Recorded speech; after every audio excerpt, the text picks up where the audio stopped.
Welcome students. इस video में हम फिजिक्स क्लास 12 प्रैक्टिकल 15B के बारे में पढ़ेंगे, जिसका एम कुछ इस प्रकार है। Aim to determine the refractive index of liquid using convex lens and plane mirror. Plane mirror और कॉन्वेक्स लेंस का यूज करके हमें जो लिक्विड दिया होगा उसका हमें इंडेक्स नंबर फाइंड करना है। हमने प्रैक्टिकल 15A भी पढ़ा था, उसमें भी इंडेक्स नंबर ही फाइंड करना था वाटर का, लेकिन कॉन्केव मिरर का यूज करके। यहाँ पे convex lens and plane mirror का यूज करके फाइंड करना है, ठीक है। तो हमें पता है कि इंडेक्स नंबर ऑफ वाटर है 1.33, यानी हमारा आंसर उसके अप्रोक्स आना चाहिए। इस प्रैक्टिकल का लास्ट आंसर हमारा उसके अप्रोक्स आना चाहिए। ऑपरेटर्स में क्या क्या चाहिए होंगे? Convex lens, plane mirror, stand, object pin, metre scale and water. Aim operators के बाद देखते हैं ऑब्जर्वेशंस में फर्स्ट है mean value of distance between two legs of spherometer हमें 11th स्टैंडर्ड में हम पढ़ गए थे। स्फेरोमीटर, उसके जो 3 लेग्स होते हैं उन तीनों लेग्स के बीच का डिस्टेंस का मीन वैल्यू हमें यहाँ पे लिखना होता है। फिर है mean value of bulge of the lens, यानी कि लेंस की हाइट। तो लेंस की हाइट हम कैसे फाइंड करेंगे? तो फिर वो भी हम स्फेरोमीटर का यूज करके फाइंड करेंगे, वो यहाँ पे लिखेंगे। फिर है mean value of radius of curvature of lens. Lens का हमें रेडियस ऑफ कर्वेचर फाइंड करना हो तो उसके लिए हम जो छोटा सा प्रैक्टिकल करते हैं वो टॉर्च का यूज करके, वो प्रैक्टिकल फिर से करके हम लेंस की रेडियस फाइंड करके यहाँ पे लिखेंगे। यहाँ पे रेडियस, यहाँ पे हाइट और यहाँ पे स्फेरोमीटर के 3 लेग्स के बीच का डिस्टेंस। ये 3 ऑब्जर्वेशंस में हम फिल करेंगे। अब हम देखते हैं बच्चों, स्फेरोमीटर का यूज करके लेंस की हाइट कैसे फाइंड करते हैं। ऑब्जर्वेशन में फर्स्ट था mean value of distance between the 2 legs of the spherometer के 2 लेग्स के बीच का मीन वैल्यू हमें फाइंड करना है। तो बच्चों ये है स्फेरोमीटर जो हम 11th स्टैंडर्ड में पढ़ गए थे। इसके 3 लेग्स है 1, 2 एंड 3 और ये हमारा मेन लेग है। तो ये दोनों के बीच का हमें डिस्टेंस यानी और ये दोनों के बीच का हमें डिस्टेंस फाइंड करना होता है। तो इसके लिए हम क्या करेंगे? तो इस स्फेरोमीटर को प्लेन पेज पे रखेंगे, फिर थोड़ा सा जोर देके जो हमें 3 पॉइंट मिलेंगे वो 3 पॉइंट को हम स्केल से मैच कर देंगे। तो ये 3 हम पॉइंट स्केल से मैच करते हैं। फिर इन तीनों के बीच का हम डिस्टेंस फाइंड करेंगे इस स्केल का यूज़ करके। तो स्केल का यूज़ करके हम फाइंड करते हैं तो वो अप्रोक्सीमेटली हमें 4.3 मिल रहा है। इन दोनों के बीच का डिस्टेंस 4.3 मिल रहा है। इन दोनों के बीच का डिस्टेंस भी 4.3 है और इन दोनों के बीच का डिस्टेंस भी 4.3 मिल रहा है। तो अब हम क्या लिखेंगे फर्स्ट ब्लैंक में? तो हमें पता है मीन बोला है, मतलब 4.3 प्लस 4.3 प्लस 4.3 डिवाइड बाई 3 होगा, यानी हमारा आंसर आएगा 4.3 सेंटीमीटर। तो फर्स्ट ब्लैंक में हम लिखेंगे 4.3 सेंटीमीटर। फिर है mean value of the bulge of the lens edge, यानी कि हमें स्फेरोमीटर का यूज़ करके हमारा जो लेंस है वो लेंस की हमें हाइट फाइंड करनी है। आपको दिख रही है लेंस ये भी इतना है, इसकी हाइट इतनी है। तो ये हाइट हमें स्फेरोमीटर का यूज़ करके फाइंड करना है। तो इसके लिए पहले हम क्या करेंगे? तो पहले तो हम स्फेरोमीटर को कोई प्लेन सरफेस पे रखेंगे। प्लेन सरफेस पे रखने के बाद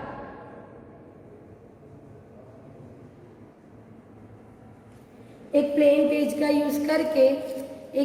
यूज़ करके हम देख लेंगे कि चारों पहिए कंप्लीट नीचे टच हुए हैं कि नहीं। ऐसे प्लेन पेज का यूज़ करके हम चेक करेंगे चारों पहिए कंप्लीट टच है कि नहीं। अभी आप देख सकते हो पेज अंदर नहीं जा रहा है, यानी कि चारों पहिए कंप्लीट टच हो गए हैं, यानी कि इसमें एरर है कि नहीं वो फाइंड करते हैं। तभी चारों पहिए टच हो गए। अब हम स्फेरोमीटर को उठाएंगे और देखेंगे कि अभी कुछ एरर दिख रहा है, 0 यहाँ पे है और ऊपर कुछ रीडिंग आया हुआ है, यानी कि इसमें एरर है। कितनी है? तो दिख रहा है 5 mm की एरर है। तो हमारी एरर हो गई 5 mm। लेकिन ये एरर 5 mm में है, सेंटीमीटर में कन्वर्ट करेंगे तो 0.5 होगी, 0.5। और हमारा स्पेरोमीटर का एलसीएम कैसे फाइंड करेंगे? तो हमें पता है इसकी एक डिवीज़न की वैल्यू है 0.1 सेंटीमीटर और उसके टोटल कितने डिवीज़न है? तो टोटल हमें दिख रहे हैं 100 डिवीज़न है। तो 0.1 सेंटीमीटर डिवाइड बाय 100 यानी 0.001 सेंटीमीटर हमारी एलसीएम हो गई। किसकी एलसीएम? तो स्पेरोमीटर की एलसीएम हो गई 0.001 सेंटीमीटर और हमारा एरर आया था 0.5। इन दोनों को मल्टीप्लाई करेंगे तो हमारा एरर मिल जाएगा 0.5 मल्टीप्लाई बाई 0.001। 0.5 नहीं बच्चों, यहाँ पे हम mm ले रहे हैं, इसीलिए 5 इंटू 0.001 यानी कि हमारी एरर हो गई 0.005 सेंटीमीटर। ये आ गई हमारी एरर 0.005 सेंटीमीटर। एलसीएम हमारा आया था 0.001 सेंटीमीटर। ठीक है, अब हम क्या करेंगे? तो हमें फाइंड करना था mean value of the lens. तो वो फाइंड करने के लिए हम क्या करेंगे? तो अब हम लेंस लेंगे, लेंस के ऊपर हम रखेंगे मिरर, लेंस के ऊपर हम रखेंगे स्पेरोमीटर को घुमाएंगे। कब तक घुमाएंगे? जब तक कि ये स्पेरोमीटर लेंस पे सेट ना हो जाए। तो इसको हम घुमाते हैं। अभी मैं स्पेरोमीटर को ऊपर की तरफ मूव कर रही हूँ। अब मुझे दिख रहा है कि ये तीनों पाइये सेट हो गए लेंस पे। एक प्लेन पेज लेंगे, उसका यूज़ करके देखेंगे कि अभी अंदर जा रहा है कि नहीं जा रहा है। आपको दिख रहा है?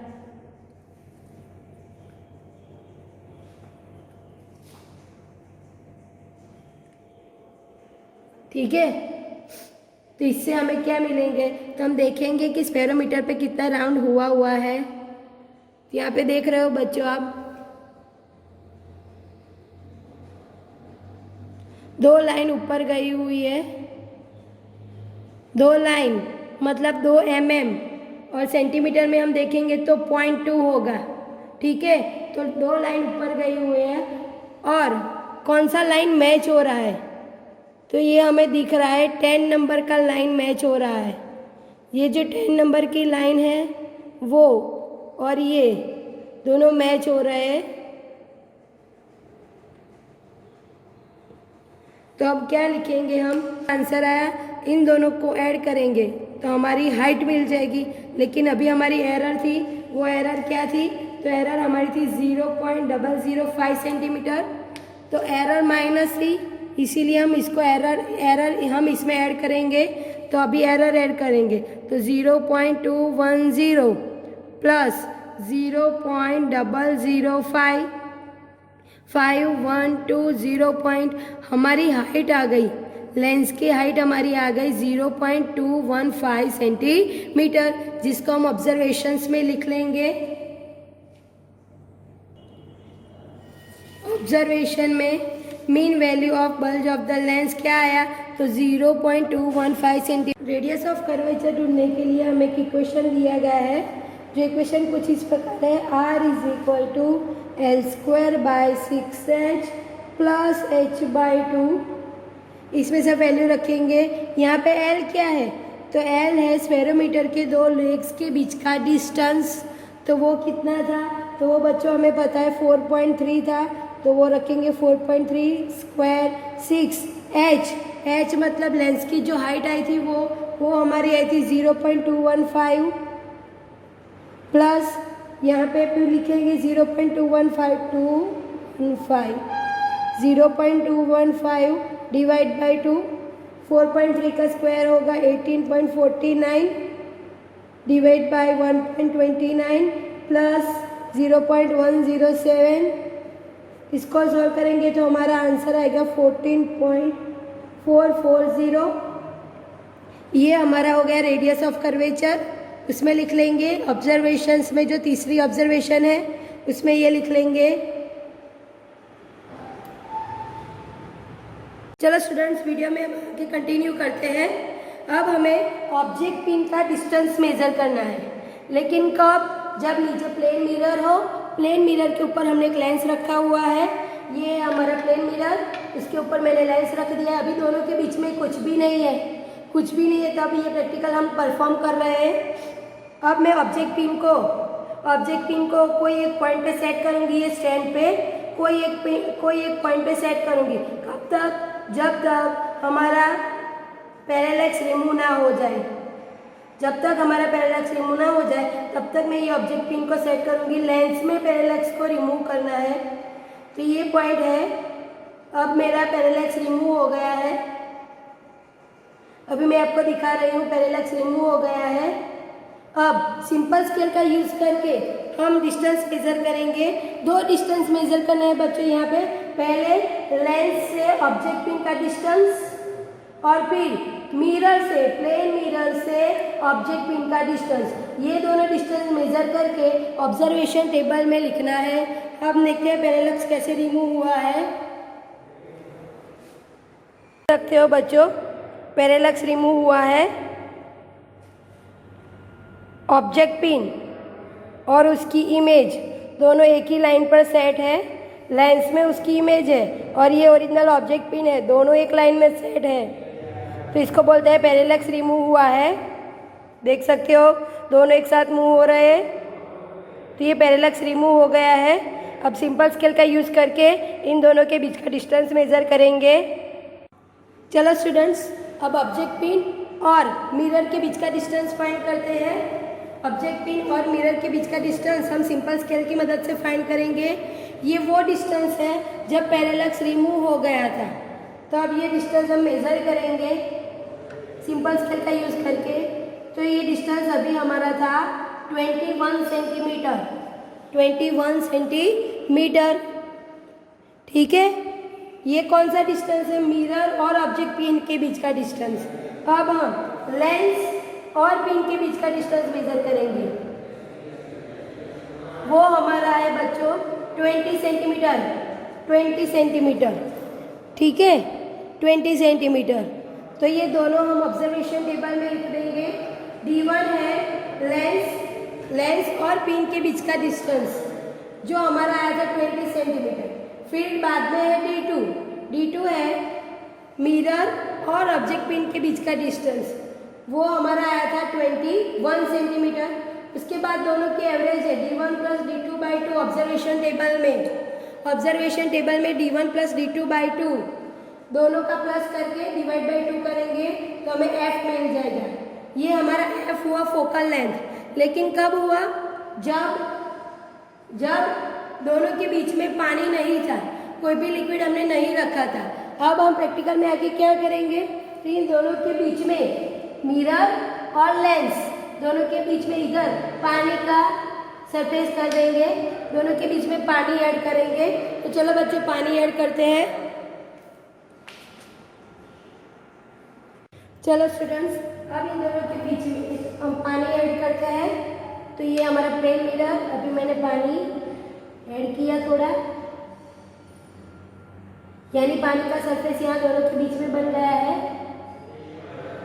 अब मैं उसके ऊपर लेंस रख दूंगी, तो ये पानी है वो भी एक प्रकार का लेंस बन जाएगा। लेंस अब फिर से ऑब्जेक्ट पिन को सेट करेंगे। कब तक सेट करेंगे? जब तक हमारा पैरेलैक्स रिमूव ना हो जाए। यहाँ पे एक बच्चों को याद रखनी है कि ऑब्जेक्ट पिन जो पहले डिस्टेंस मेजर किया था उससे ऊपर जाएगी।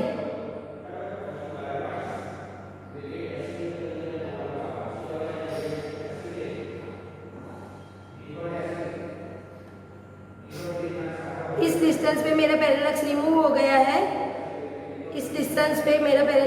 हो गया है। अब मैं पिन को फिट कर दूंगी यहाँ पे सिंपल स्केल का यूज करके दोनों के बीच की डिस्टेंस मेजर कर लेते हैं। अभी मैं आपको दिखा रही हूँ, पैरेलक्स रिमूव हो गया है।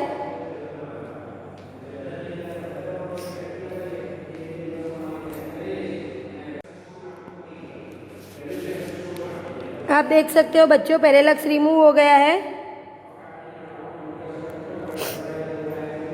ऑब्जेक्ट और उसका इमेज दोनों एक ही लाइन में आ गया है। बीच में पानी का सरफेस है, नीचे प्लेन मिरर, ऊपर लेंस, बीच में पानी, दोनों एक लाइन में आ गए हैं। ये हमारा रीडिंग है, दोनों एक साथ मूव हो रहे हैं। आप देख रहे हो बच्चों, देख रहे हो, ये हमारा रीडिंग है। ये इमेज और ऑब्जेक्ट दोनों एक ही लाइन में सेट है। तो अब सिंपल स्केल का यूज करके ये डिस्टेंस हम मेजर कर लेंगे।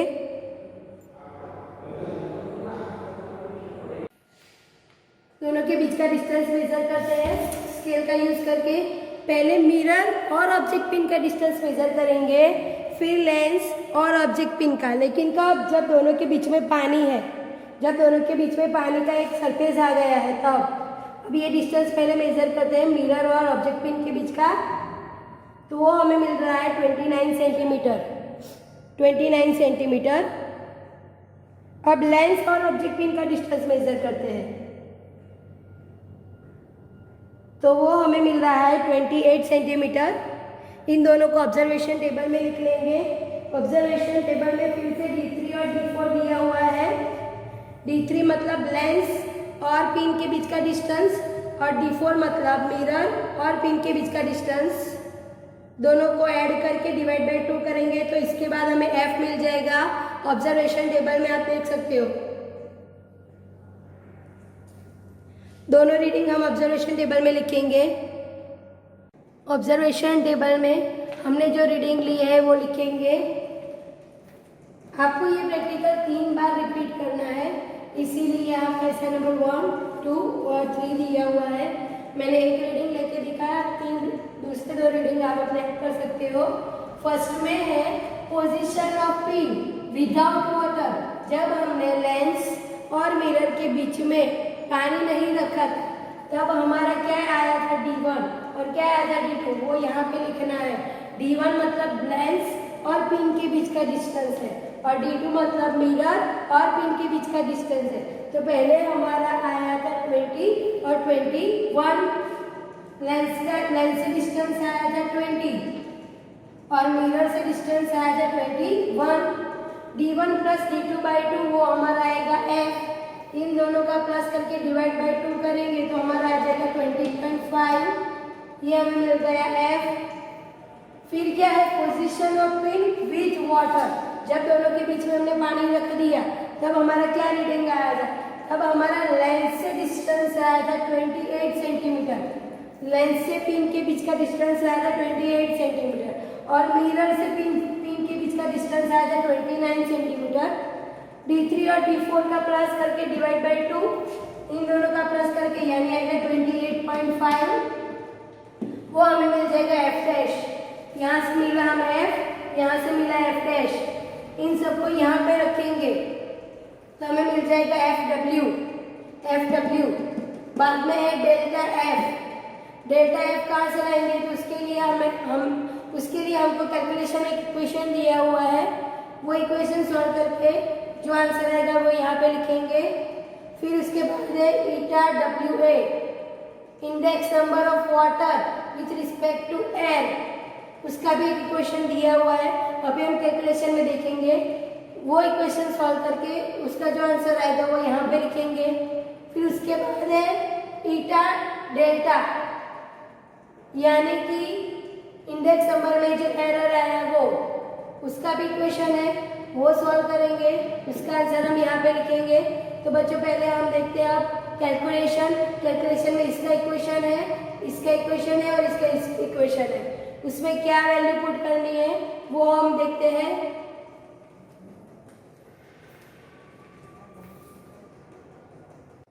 कैलकुलेशंस में ईटा WA फाइंड करने के लिए इक्वेशन दिया हुआ है 1 + R/FW। R radius of curvature अभी हमने ढूंढा था, FW भी ढूंढा था, उसकी वैल्यू यहाँ पे रखेंगे तो ईटा WA मिल जाएगा। उसके बाद है error, delta eta is equal to eta bracket में delta R/R plus delta FW/FW। ये कैलकुलेशन पर से यहाँ पर से ले आए थे। ये और ये फाइंड करने के लिए हमें एक इक्वेशन दिया हुआ है, पहले ये दो इक्वेशन सॉल्व करेंगे, उसका जो आंसर आएगा वो यहाँ पे रखेंगे, इसका जो आंसर आएगा वो यहाँ पे रखेंगे, फिर इसको सॉल्व करेंगे तो डेल्टा ईटा मिल जाएगा। तो इसका इक्वेशन क्या है, delta R is equal to R 2 delta L/L plus 2 delta H/H। 2 delta L मतलब एलसीएम ऑफ सिंपल स्केल, क्योंकि हमने पूरे प्रैक्टिकल में सिंपल स्केल का यूज किया है, तो इसका एलसीएम कितना है 0.1, तो डेल्टा L हमारा हो जाएगा 0.1, डेल्टा H भी हो जाएगा 0.1। L स्पेरोमीटर के लेग्स के बीच का डिस्टेंस फाइंड किया था, H लेंस की हाइट फाइंड की थी, वो यहाँ पे लिखेंगे, इसको सॉल्व करेंगे। R भी हमने मेजर कर लिया था अभी, इसको सॉल्व करेंगे, जो आंसर आएगा वो यहाँ पे रखेंगे। फिर यहाँ पे डेल्टा FW स्क्वायर, FW अभी हमने फाइंड किया प्रैक्टिकल में, उसका स्क्वायर डेल्टा F आएगा 0.1 लीस्ट काउंट ऑफ स्केल, ये डेल्टा F' भी आएगा 0.1।